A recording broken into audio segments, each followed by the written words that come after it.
Not surprisingly, Evelyn delights her audience. है कि इसमें कोई हैरानी की बात नहीं है कि एवलिन अपने जो श्रोता हैं उन्हें आनंदित करती है। इन 1991 she was presented with the royal Philharmonic society of societies prestigious soloist of the year award. है कि इसमें कोई हैरानी की बात नहीं है कि जो एवलिन है वो अपने श्रोताओं को क्या करती थी, आनंदित करती थी। लेकिन 1991 में उसे रॉयल फिलहार्मोनिक सोसाइटी, ये जो रॉयल फिलहार्मोनिक सोसाइटी है ये ब्रिटिश म्यूजिशियन सोसाइटी है, जिसके अंदर क्या किया जाता है कि जो म्यूजिक परफॉर्मर होते हैं उनको अप्रिशिएट करने के लिए ये अवार्डेड करती है उनको। तो उसके अंदर क्या बताया कि 1991 में उसे रॉयल फिलहार्मोनिक सोसाइटी का जो प्रतिष्ठित सोलोइस्ट ऑफ द ईयर का पुरस्कार है वो प्रदान किया गया। Says master percussionist James blades, God may have taken her hearing but he has given her back something extra ordinary. महान तबला वादक जेम्स ब्लेज ने कहा है कि भगवान ने यद्यपि उसकी सुनने की शक्ति है वो छीन ली है, लेकिन उसने इसे कोई और अद्भुत शक्ति दे दी है। What we hear she feels, जो हम सुनते हैं वो महसूस करती है। Far more deeply than any of us, उससे वो भी हमसे भी ज्यादा अधिक गहराई के साथ। That is why she expresses music so beautifully, यही कारण है कि वह इतने सुंदर ढंग से संगीत की अभिव्यक्ति करती है। Evelyn confesses that she is something of A workaholic. बताया कि एवलिन स्वीकार करती है कि वह कुछ एक परिश्रमी जीव के वर्कहोलिक मतलब काम करने का आदि, जो बहुत अधिक काम ढूंढता हो, काम करता हो, उसको कहते हैं। I have just go to work, मुझे केवल काम करना होता है। Often harder than classical musicians, बताया कि और जो क्लासिकल जो संगीतकार होते हैं, जो पौराणिक संगीतकार होते हैं उनकी अपेक्षा अधिक कठिन। बट द रिवार्ड्स आर एनमरस, लेकिन जो इनके रिवार्ड्स होते हैं, जो इनके लिए प्राप्तियां होती है वो भी तो अधिक होती है, मतलब जो हमें कुछ मिलता है वो भी बहुत अधिक होता है, विशाल होता है। Apart from the regular concerts, Evelyn also give free concerts in prisons and hospitals। बताया कि नियमित संगीत गोष्ठियों के साथ साथ एवलिन ने जेलों और अस्पतालों में निशुल्क प्रदर्शन किया करती थी। She also gave high priority to classes for young musicians, और वह युवा संगीतकारों के प्रशिक्षण के लिए भी कक्षाएं लगाने को भी बहुत अधिक प्राथमिकता देती थी। Any रिचलिन of the Bethos Fund for the Deaf Children says she is a shining inspiration for deaf children। तय कि बहरे बच्चों के लिए यह एक बनी बिथावन फंड नामक एक संस्थान में एन रिचलिन कहती है कि बहरे बच्चों के लिए यह एक चमकता हुआ एक प्रेरणा पुंज है, एक चमकता हुआ सितारा है। They see that there is nowhere that they cannot go। वे देखते हैं कि ऐसी कोई जगह नहीं है जहां वे पहुंच नहीं सकते। Evelyn Glennie has already accomplished more people twice her age। बताया कि एवलिन गैलेन अपनी आयु से 2 गुनी आयु के बच्चों की से भी अधिक जो प्राप्ति है पहले ही कर चुकी है। उनकी आयु से भी अधिक जो बच्चे उनसे भी ज्यादा वह सीख चुकी है। She had brought the percussion to the front of the orchestra and demonstrated that it can be very moving. बताया कि उसने तबले को ऑर्केस्ट्रा की अगली पंक्ति में स्थान उपलब्ध कराया, और उसने देखा कि यह बहुत ही एक बड़े ही मतलब हृदय स्पर्शी मतलब हार्ट टचिंग एक काम हो सकता है।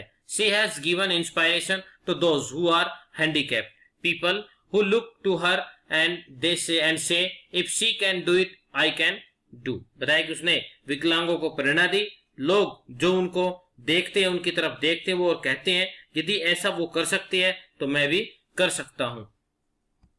And nonetheless she has given the enormous pleasure to millions, और बताया कि और विशेष रूप से उसने लाखों लोगों को भारी आनंद है वो प्रदान कराया है, उसकी वजह से लाखों लोग हैं जिन्हें आनंद महसूस होता है। And now start the second part, the shehnai of Bismillah Khan. This is the story about also a person who plays a music instrument named Sehnai. This chapter gives in brief the life story of the great musician Bismillah Khan. He was a Sehnai master, and it also tells us about the origin of Sehnai. Bismillah Khan was one of the great personalities of the Hindustani music. She belonged to the Banaras Gharana. He was born in the Dumran in Bihar. उनका जो जन्म है वो दुमराव के अंदर बिहार में हुआ था. His interest in music was visible from the childhood. As a Sehnai player, he had won the national and international awards. He had traveled all over the world. He had also been awarded the nation's highest award, Bharat Ratna. Bismillah Khan thought that music can bridge the gap between different communities. So he wanted that music should be made a compulsory subject in the schools. ये जो कहानी है बिस्मिल्लाह खान के बारे में बताई गई है, उसने किस प्रकार है संगीत के बारे में उनके विचार थे. So let us start the Sehnai of Bismillah Khan. Before you read, पढ़ने से पहले, do you know these people? What instruments do they play? क्या आप इन लोगों को जानते हैं?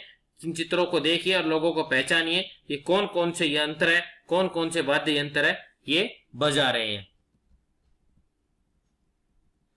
Think of the Sehnai, and the first thing you will probably imagine is a wedding or a similar occasion or function. बताया कि सेनाई के बारे में सोचिए और पहली चीज जो आपके मन में आएगी वो संभवतः शादी या इसी प्रकार का कोई पवित्र अवसर है या त्योहार होगा.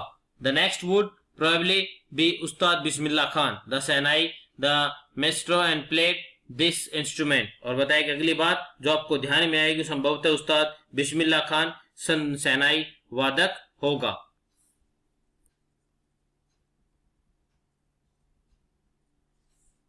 The Emperor Aurangzeb banned the playing of a musical instrument called pungi in the royal residence, for it had the shrill and unpleasant sound. बताया कि सम्राट औरंगजेब ने पुंगी नाम के एक वाद्य यंत्र के शाही महल में बजाने पर रोक लगा दी थी क्योंकि इसकी आवाज है बड़ी तीखी और अप्रिय हुआ करती थी. पुंगी became the generic name for red the noise maker. और बताया कि पुंगी है सरकंडे से बने शोर मचाने वाले वाद्य यंत्रों की श्रेणी में एक प्रसिद्ध नाम बन गया था. Few had thought that it would one day be revived. बताया कि किसी ने भी नहीं सोचा था कि एक दिन यह वाद्य यंत्र है पुनर्जीवित हो जाएगा. A barber of a family of professional musicians who had access to the royal palace decided to improve the tonal quality of the pungi. बताया कि एक पेशेवर संगीतकारों के परिवार के एक नाई जिसकी शाही महल तक पहुंच थी, उसने पुंगी की आवाज की गुणवत्ता को सुधारने का प्रयास किया. He chose a pipe with natural whole stream that was longer and broader than the pungi and made 7 holes on the body of the pipe. उसने प्राकृतिक खोखली एक डंडी वाली एक नली पाइप ली जो वास्तविक पुंगी से अधिक लंबी और चौड़ी थी और पाइप का जो तना है उसके ऊपर 7 सुराख में कर देता है. When he played on it, और जब वह उसे बजाता था, closing and opening some of these holes, soft and melodious sound were produced. बताया कि और जब वह उन्हें कुछ सुराखों को खोलकर या बंद करके बजाता था तो उसमें बड़ी ही जो बड़ी मधुर आवाज है वो उत्पन्न होती थी. He played the instrument before royalty and everyone was impressed. उसने यह जो आवाज है यह यंत्र है राजा के सामने बजाया और प्रत्येक व्यक्ति इससे प्रभावित हुआ. The instrument so differently from pungi had to be given a new name. और यह जो यंत्र था पुंगी से बिल्कुल भिन्न था, बिल्कुल अलग था, इसलिए इसे एक नया नाम दिया गया. As the story goes, since it was first played in the Shah's chambers and was played by a nai barber, the instrument was named the Sehnai. बताया कि जैसा कि कहानी में वर्णन आता है कि इसे पहली बार शाह के महल में एक नाई के द्वारा बजाया गया था, इसलिए इसका नाम है शहनाई रख दिया गया था. इसका नाम शहनाई हो जाता है. The sound of the Sehnai began to be considered the auspicious. बताया कि शहनाई की जो धुन है पवित्र और शुभ माना जाने लगा. And for this reason it is still played in temples and in the indispensable components of any northern Indian wedding in the northern Indian wedding.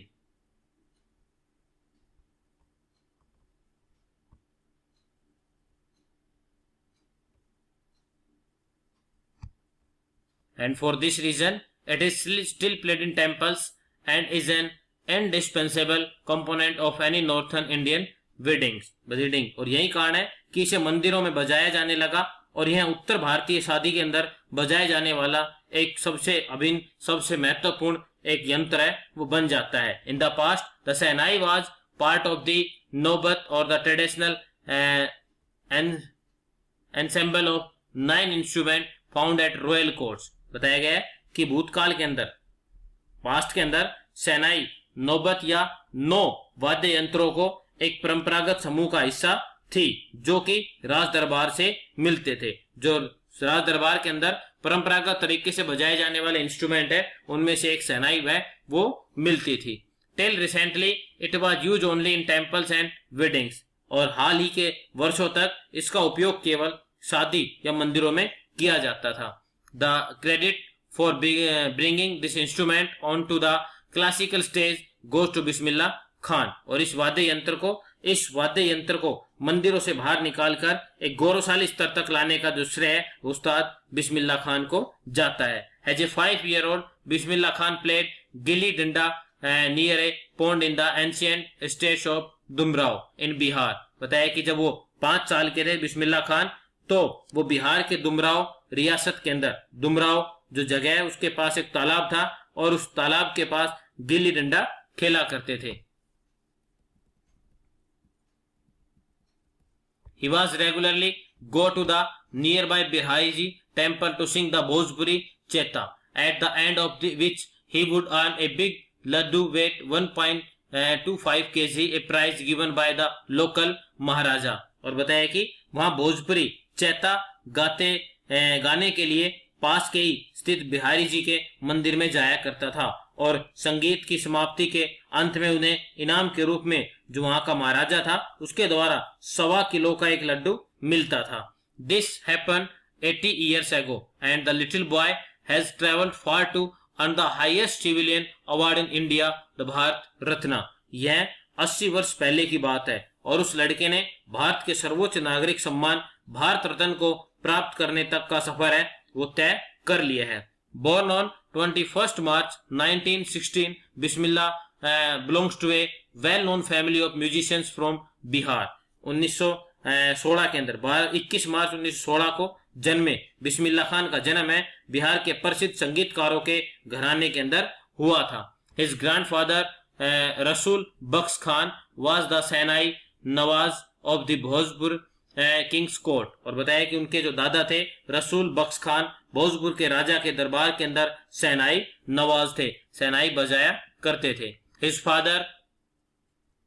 Father Paigambar Bakhsh and other paternal ancestors were also great shehnai players. और बताया कि उनके पिता पैगंबर बख्श और अन्य पूर्वज भी महान शहनाई वादक थे, वो भी शहनाई बजाया करते थे कहीं ना कहीं किसी न किसी कोर्ट के अंदर. The young boy took to music early in life. और वह छोटे बालक ने बहुत ही जल्द ही अपना जो जीवन है उसमें संगीत सीखना शुरू कर दिया था. At the age of 3, when his mother took him to his maternal uncle's home in Banaras, now in Varanasi, Bismillah was fascinated watching his uncle practice the शहनाई. और बताया कि जब 3 वर्ष की आयु में उसकी माँ उसको उसके मामा के घर बनारस, जिसे आज वाराणसी कहते हैं, वहां पर लेकर गई, तो बिस्मिल्लाह खान ने अपने मामा को शहनाई बजाते हुए देखकर मैं बहुत अधिक प्रभावित होता है. Soon Bismillah Khan started accompanying his uncle Ali Baksh to the Vishnu temple of Banaras, where Baksh was employed to play शहनाई. और शीघ्र ही बिस्मिल्लाह खान ने अपने मामा अली बख्श के साथ वाराणसी के विष्णु मंदिर में जाना शुरू कर दिया, जहां पर वे उसके जो मामा है शहनाई वादक के रूप में नौकरी करते थे. अली बख्श would play the shehnai and Bismillah would sit captive for the hours on end. बताया कि और अली बख्श शहनाई बजाते थे और बिस्मिल्लाह खान घंटों तक शहनाई वादन के अंत होने तक वहां एकदम मंत्रमुग्ध होकर बैठे रहते थे.